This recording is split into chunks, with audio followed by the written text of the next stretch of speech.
Bonjour à tous et bienvenue dans cette nouvelle vidéo R5 Maxi Replica. Un peu de news. Ça fait un moment que je poste plus trop d'actualité, ni sur mon compte Instagram, ni sur YouTube. Donc voilà, c'est pas pour autant que je bosse pas. Donc voici un petit peu les avancées. Donc vous vous souvenez quand j'ai passé la voiture au banc chez EMS Motorsport, les roues frottaient dans les ailes.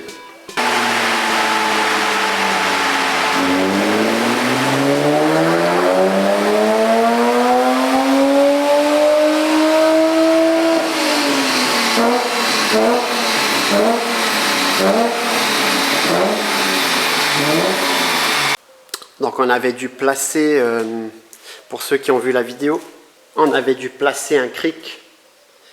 On avait dû passer un cric ici pour lever légèrement pour que les ailes ne frottent plus. Et donc pour résoudre ce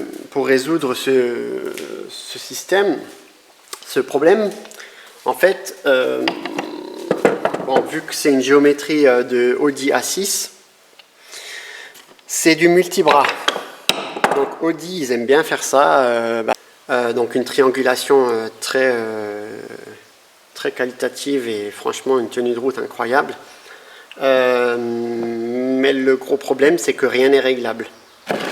Donc là, c'est monté sur Selling Block et là, c'est des simples rotules. Donc moi, qu'est-ce que j'ai fait? Je vais vous montrer ça. Donc j'ai fabriqué en fait des triangles sur mesure. Enfin, des triangles sur mesure. Si vous voulez, c'est des biellettes, hein. C'est des biellettes, si vous voulez, c'est des biellettes comme ça, mais réglables. Donc avec une uniballe au fond, le focus se fait pas. Et une uniballe devant, enfin deux uniballes devant finalement, et une uniballe au fond. Donc c'est pas encore terminé, hein. Il n'y a rien qui est soudé, il n'y a rien qui est encore terminé, mais pour vous donner un ordre d'idée, ça va ressembler à ça. Et donc, je conserve mes triangles en bas d'origine. Hein. Donc ceux-là, ils sont très bien, ils sont robustes et tout. Bon, je mettrai du neuf, hein, bien évidemment. Hein, je mettrai des triangles neufs. Et je vais certainement mettre des triangles avec des cylinder blocks beaucoup plus rigides. Hein, parce que là, c'est du chewing-gum. Hein. Donc voilà. Mais pour en revenir donc à la triangulation supérieure, donc en fin de compte, vous avez ce système-là. Voilà, donc avec un filetage normal ici, un filetage inversé là-bas. L'avantage de ce système, c'est que quand on visse ou quand on dévisse, ben ça allonge, ça agrandit ou ça rétrécit, les longueurs. Donc on peut régler carrossage, chasse et pivot. Bon, tout sera réglable. Et ici, on peut également régler le parallélisme, puisque ce système, c'était le train avant qui a été monté à l'arrière. Donc par cette biellette ici, on peut régler le parallélisme. Je vais vous faire une petite vue de ce côté-là, où j'ai remonté la roue. Donc ici, on règle le parallélisme. Alors là, je ne l'ai pas remonté, hein, mais en réalité, ça vient se visser là-dedans. Et puis là, on a nos rotules. Donc il suffit qu'on dévisse ou qu'on revisse, ça fait complètement varier les angles de pivot, de chasse et de carrossage. Donc c'est une usine à gaz à régler, mais on n'a pas trop le choix. Et donc si vous voulez, quand ça c'est réglé, ici au niveau de mon aile, ben là maintenant on a largement la place pour passer. Vous voyez ici, maintenant je peux passer presque un doigt. Alors bon, ça reste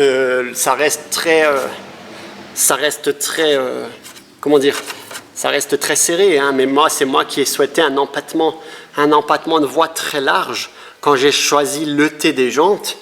J'ai choisi le T en fonction d'avoir l'empattement le maximum possible, quoi. Voilà, pour diverses raisons. Mais, donc si vous voulez, maintenant, j'ai ma roue qui a du... Je ne sais pas si on peut le voir, mais là on le voit bien, qui a du carrossage. Parce qu'en fait, vous voyez ici, avant, la roue était quasiment droite. J'exagère, mais... Et là, maintenant, elle est comme ça, quoi. Donc je suis assez content. Ça a l'air de bien fonctionner. Donc maintenant, j'ai pas mal de pièces à faire tourner autour pour pouvoir remplacer les uniballes dans les rotules. Je vais vous montrer.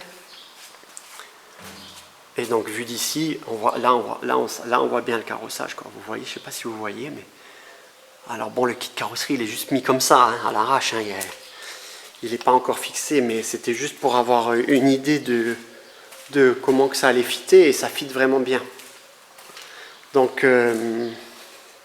maintenant, il faut que je confectionne ce qui va aller là-dedans, hein, parce que là, pour l'instant, j'ai mis des tiges filetées avec écrou, rondelles. Bon, voilà, c'est pas très propre, mais voilà, pour l'instant, ça fait le taf. Et idem là-bas. Donc là-bas, je vais devoir mettre des vis plus grosses, parce qu'en fait, si vous voulez, eh ben, les trous sont les trous, je crois que alors la vis c'est du 14 et le trou c'est du 16. Donc vous voyez, ça nage. Bon, là, on ne se rend pas compte, mais en fait, ça nage. Donc il faut que je mette des nouvelles vis qui sont d'ailleurs là. Et donc, la visserie viendra remplacer celle-ci parce qu'elle a le bon diamètre. Et je vais devoir faire des petites entretoises avec du tube, comme ça. Je vais devoir faire des petites entretoises pour rattraper le jeu. Je vais vous montrer. Pour rattraper le jeu qu'il y a là. En fait, ici, vous voyez, là, j'ai presque, on va dire... Autofocus ne se fait pas, bien évidemment, comme d'hab. Voilà. Pour rattraper l'écart d'ici, je vais devoir fabriquer avec du tube une petite entretoise, comme ça, qui viendra faire la jonction de la rotule inibale. Donc ça, je vous montrerai dans un prochain épisode. Et puis, j'ai commandé un tour. Donc il n'est toujours pas arrivé malheureusement, sinon je vous l'aurais montré là, dans cet épisode-là, mais donc en fait on va faire ça au tour, et puis idem pour ça, donc c'est ce que je vous expliquais. Donc ça c'est la rotule, c'est les rotules qui viennent ici au niveau de la fusée, et vous voyez ici il y a une rainure. C'est pour bloquer, la vis vient se bloquer dedans. Donc moi j'ai découpé là pour voir si vous voulez avoir les cotes. Et donc c'est du 20. Donc j'ai mis une vis là en M20 que j'ai percé pour pouvoir remettre ma vis ici. Et en fait je vais devoir fabriquer, si vous voulez, cette pièce là. D'un côté, il y aura cette pièce-là, et de l'autre côté où j'ai mon doigt, là, il y aura un filetage pour pouvoir mettre mon uniballe dedans, quoi, tout simplement. Hein. Comme là, mais fait avec du correct, quoi, pas de la tige filetée, quoi. Donc, bon, déjà, avec de la tige filetée, c'est déjà costaud, hein, mais bon, il faut faire ça bien, quoi. Donc, voilà pour les news. Pareil, j'attends avec impatience le sablage de la caisse. Donc j'ai plusieurs choses en tête. Soit je la fais sabler, donc on le ferait sabler ici, je louerais une sableuse avec, je mettrais une tente tout autour, et une tente de jardin, vous savez, une tonnelle de jardin, et je sablerais l'intégralité de la voiture sur place, mais bon, ça risque d'être galère. Soit il faut que je la transporte en Allemagne, et je la fais plonger dans des bains. Donc il y a un bain d'acide qui viendrait enlever toute la merde là de corps creux, d'antigravillon, toutes ces colles, tous ces trucs là. Et ensuite il repasse la caisse dans un autre bain pour plus que ça rouille, quoi, hein, comme les voitures modernes, si vous voulez, comme les voitures de nos jours. Hein. Les voitures de nos jours sont dans le même système. Hein. Elles passent dans des bains, et après elles repassent dans un autre bain, et après elles repassent encore dans un autre bain pour la peinture, ou je ne sais pas trop comment ils font ça, mais voilà. En gros, j'aimerais faire ça. Il y a une société en Allemagne qui peut me le faire.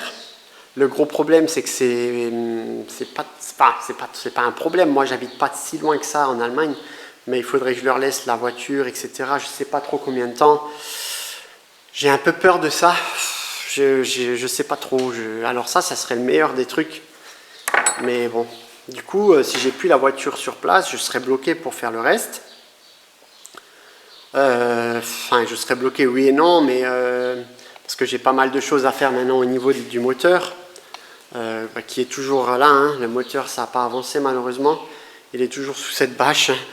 Mais donc voilà, pour vous dire un peu ce que j'ai fait ces derniers temps. Il y a eu encore plein d'autres choses que j'ai faites mais que je n'ai pas filmées. Par exemple, je sais même plus, j'ai fait tellement de choses que je sais même plus. Oui, voilà, j'ai soudé quelques renforts au niveau pour la fixation du berceau. J'ai ressoudé quelques renforts par-ci par-là. Les côtés recto et les côtés verso n'étaient pas soudés, donc j'ai soudé les côtés verso. Enfin voilà, toutes ces choses-là, ils ont été faites. Donc maintenant, il ne reste plus qu'à redémonter l'ensemble. Terminer toutes mes bagues, toutes mes pièces à faire sur mesure. Idem pour l'avant, hein. Idem pour le train avant. Je vais devoir confectionner. Vous voyez là par exemple, j'ai démonté la rotule. Si vous voulez, c'est conique ici, là, au niveau de l'axe. Au niveau de l'axe ici, c'est conique. Et donc